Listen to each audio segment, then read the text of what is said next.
আজকে রান্না করছি এই এঁচোড় দিয়ে। এই এঁচোড় একটু আলু সিদ্ধ করে নিয়েছি উচ্ছে দিয়ে, কুমড়ো দিয়ে, আর এই ডাঁটা দিয়ে। ডাঁটা এই যে আমরা কৌটোতে রেখে দিই, একটু একটু করে দিয়ে রান্না করি। এই কড়াই ভীষণ গরম হয়ে গেছে, তেল দিয়ে দিলাম। উচ্ছেটা আগে ভেজে নেব।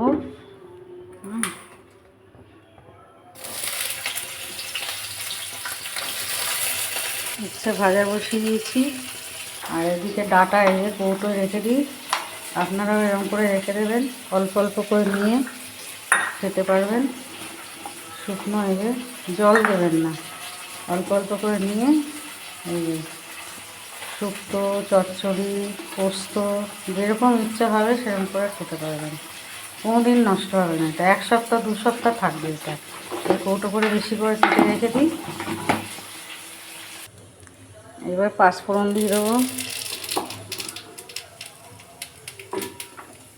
কড়াই প্রচণ্ড গরম হয়ে গেছে।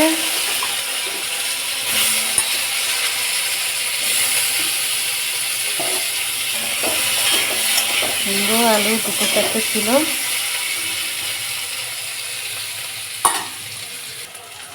ডাঁটাগুলো দিয়ে দেবো।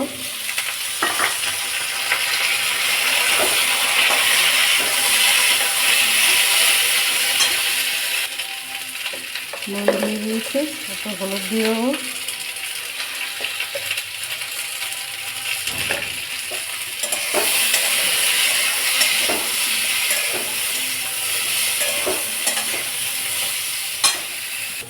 এবার এঁচোড়গুলো দিয়ে দেবো। এঁচোড় দিয়ে ডাঁটা দিয়ে মুড়ি কুমড়ো দিয়ে খুব ভালো হয় এই তরকারিটা। খেয়ে দেখবেন, নিশ্চয়ই অনেকে জানে খাবারটা খুব সুন্দর হয় এটা খেতে। টমেটো কেশর দিয়ে দেবো, আর একটু রেখে রাখা একটু আদা, একটু সামান্য পাকা লঙ্কা ছিল, একটা দিয়ে দিয়েছি আদা বাটা। আর কিচ্ছু দেবো না। আর নুন হলুদ মিষ্টি দিয়েছি, ব্যাস। তো ভালো করে একটু কষে নেবো। এবার জল দিয়ে দেবো।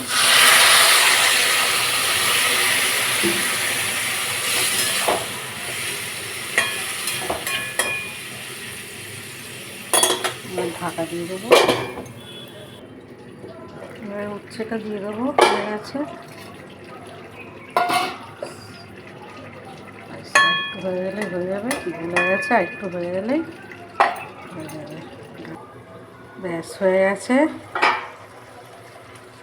কমপ্লিট। মাখা মাখা হয়ে গেছে, দেখুন।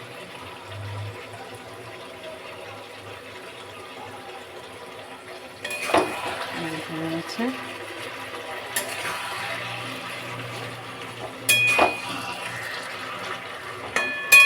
রেডি হয়ে গেছে, ঢেলে আর দেখালাম না। এবার নামিয়ে দেবো, গ্যাস অফ করে দিলাম।